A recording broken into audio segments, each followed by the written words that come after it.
Hello everyone, Ajit here again, नमस्ते। मलाई चाहिँ आज एउटा टपिक पास्ट लाइफको बारेमा र यो पास्ट लाइफ रिग्रेसन थेरापी त्यसको बारेमा चाहिँ अलिकति केही आफूलाई नलेज भएको होइन कुराहरू सेयर गर्न मन लाग्यो होइन। किनकि recently I had an incident. एउटा चाहिँ एकजना श्रद्धेय मान्छेले के भन्नुभयो भन्दाखेरि पास्ट लाइफ पनि हुन्छ र भनेर भन्नुभयो कि उहाँले। म त एकदमै बिलिभ गर्छु है। अनि बिलिभ गर्ने आधार के छ भन्दाखेरि लाइक हामी हिन्दू सनातन धर्ममा आउँछौँ, त्यही माथि अब बुद्ध जन्मेको देश, बुद्धको फिलोसोफीहरू पनि स्टडी गऱ्यो भने, हाम्रो हिन्दुइजमको फिलोसोफीहरू स्टडी गऱ्यो भने, इनफ्याक्ट मैले त अब मलाई सुफिजम एकदमै आम बिग फ्यान अफ सुफिजम, त्यतातिर पनि हेरेको छु है। दे टक एबाउट द स्पिरिचुअलहरू होइन, धेरै सुफिजमले त्यस्तो कुरा गर्छ होइन। सो उहाँले के भन्नुभयो भन्दाखेरि यस्तो पनि हुन्छ, यो नौटङ्की कुरा, यो पास्ट लाइफ पनि हुन्छ, यो धर्म कर्म भन्ने चिज त बुढेसकालमा भन्ने चिज हो, मनलाई बहलाउने चिज हो भन्नुभएको थियो उहाँले। अनि अब उहाँ अलिकति एजुकेटेड मान्छे। अनि मैले उहाँलाई के भने भन्दाखेरि चाहिँ लाइक ल ठिक छ, तपाईँले आफ्नो सनातन धर्मको माथि विश्वास छैन अब, अथवा बुद्धिज्म, किनकि अब बुद्ध आफैले पनि 10वटा आफ्टर 10 रिइन्कार्नेसन्स होइन निर्वाणा चाहिँ प्राप्त गर्नुभयो भन्ने कुरा छ होइन। अनि मैले उहाँलाई चाहिँ डक्टर ब्रायन वेसिस भन्ने एकजना वेस्टर्न फिलोसोफर, थेरापिस्ट, अनि नासाको साइन्टिस्ट पनि, आइएम नट स्योर है नासाको साइन्टिस्ट हो कि होइन, उहाँको बारेमा के बोल्न चाहेँ। उहाँले चाहिँ के गर्नुहुन्थ्यो भन्दाखेरि as a kind of psychiatrist doctor. अब डक्टरहरूले के गर्छ भन्दाखेरि जस्तो मान्छेहरू बच्चामा चाहिँ पानीमा डुबेको छ अथवा आगोले पोलेको छ भने त्यो सबकन्सियस माइन्डमा गएर अड्किँदो रहेछ कि होइन। त्यो भएपछि उसलाई लाइफ लङभरि नै त्यसको फोबिया आउँदो रहेछ कि, पानीदेखि डराउने, आगोदेखि डराउने, अब विभिन्न इन्सिडेन्ट्सहरू। अनि यो डक्टरहरूले even in Nepal, even in whole world in fact, डक्टरहरूले चाहिँ लाइक पेसेन्टलाई अलिकति ट्रान्समा लिएर गएर भनौँ न, हिप्नोसिस भन्छ नि, हिप्नोसिस गराएर एउटा उनीहरूको सफ्टल माइन्डमा इन्टर गरेर अनि त्यो फियरहरूलाई निकाल्ने एउटा प्रोसेस हुँदो रहेछ कि। त्यो त एकदमै कमन छ है, यो त अब मेडिकल फ्रेटर्निटीमा पनि एकदमै कमन छ।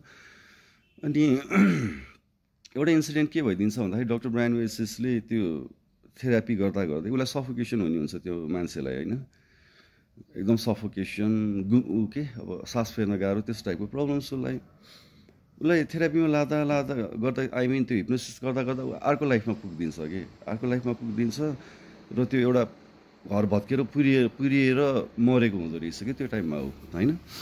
अनि अब ऊ त सक खान्छ, डक्टर जस्तो मान्छे, फेरि वेस्टर्न सोसाइटीबाट आएको मान्छे अघि। त्यसपछि त्यो दिन उसले बन्द गर्छ, त्यो थेरापी बन्द गर्छ, किप्स अन रिपिटिङ होइन। अब त्यो थेरापी अर्को दिन, दोस्रो दिन, तेस्रो दिन बोलाउँदा जहिले पनि सेम इन्सिडेन्ट। त्यो भएपछि नाउ हि स्टार्टेड बिलिङ केही न केही एक्जिस्टेन्स छ यसको बारेमा। त्यसपछि उसले त्यो मान्छेको हिल गर्छ र मेनी लाइफ मेनी मास्टर्स भनेर सेम पर्सनको आई थिङ्क 18 लाइफ्स और 80 लाइफ्स त्यसको बारेमा चाहिँ होइन उहाँले त्यतिसम्म उहाँसँग इन्टरेक्सन गराएर रहेछ त्यो पास्ट लाइफहरू त्यति। र त्यसको किताब छ मेनी लाइफ मेनी मास्टर्स भनेर by doctor Brian Weiss. It's a very well renowned popular book है। अनि प्लिज यहाँलाई इन्ट्रेस्ट छ भने यहाँहरूले त्यो पढ्न सक्नुहुन्छ। मसँग पिडिएफ फाइल चाहिँ छ होइन, फाइदा it's a very interesting book के। अनि उहाँले लेख्नु भएको छ, उहाँले चाहिँ अनि अब कसो गर्नुहुन्छ त्यसपछि भन्दाखेरि उहाँले धेरै अब रिसर्चहरू गरेर उहाँलाई जस्तो एक्सपिरियन्स अरू डक्टरहरूलाई पनि हुँदो रहेछ कि पहिला त्यहाँ, तर कसैले एक्सप्रेस गर्नु सकेन, मान्छेले पत्याउँदैन होइन, पागल भन्लान् के भन्लान् होइन। उनीहरूलाई त्यो किसिमको थ्रेटले गर्दा उहाँले लाइब्रेरीमा रिसर्च गर्दाखेरि धेरै डक्टरहरूले त्यस्तो इन्काउन्टर गरे हुँदो रहेछ, तर उहाँले मात्र चाहिँ अगाडि आएर भन्न सक्नुभयो उहाँले चाहिँ। र उहाँले त्यो पनि धेरै रिसर्च गरेर विथ एभिडेन्स एन्ड प्रुफ्स होइन, after solving thousands of cases होइन, त्यसपछि मात्र उहाँले चाहिँ यसको बारेमा बोल्नुभएको है भाइ दबाई। त्यो पाटो भयो पास्ट लाइफको। अब रिग्रेसन थेरापी भनेर अहिले नेपालमा एकदमै देखिरहेको हुन्छ है, मैले पास्ट लाइफमा लाने भनेर। It's not a easy thing के। अब गाड, अब उहाँहरूको कुन लेभलको अन्डरस्ट्यान्डिङ छ, के छ, अब कुन लेभलको हुन्छ नि एउटा त्यो पोटेन्सियल छ पास्ट लाइफमा लाने, त्यसको बारेमा त थाहा भएन। तर you should be very careful है, किनकि मान्छेहरूले के गर्दो रहेछ भन्दाखेरि हिप्नोसिसमा लिएर गएर सर्टेन केसेसहरू मैले के पाएँ भन्दाखेरि छोरी मान्छेहरूलाई चाहिँ हिप्नोसिसमा लिएर जाने, पास्ट लाइफमा म तेरो बोयफ्रेन्ड थिएँ, यो थियो भने उनीहरूको पैसाहरू लुट्ने इन्सिडेन्टहरू पनि भएको मान्छेलाई पनि मैले लाइफमा भेटेको छु कि। त्यही भएर अलिकति यो कुरा सेयर गऱ्यो भने मान्छेहरू केयरफुल हुन्छ कि भन्ने कुरा है।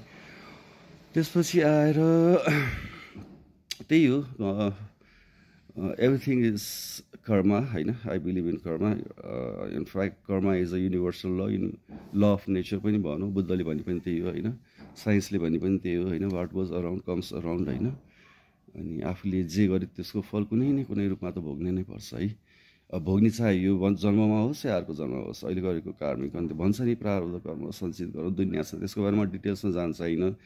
हामी हिन्दू भइसकेर यो कुराहरू, हिन्दूमा त होइन, एज अ ह्युमेन बिङ चाहिँ यस्तो कुराहरू थाहा पाउनुपर्छ जस्तो लागेर चाहिँ मैले यो सेयर गर्न चाहेँ होइन।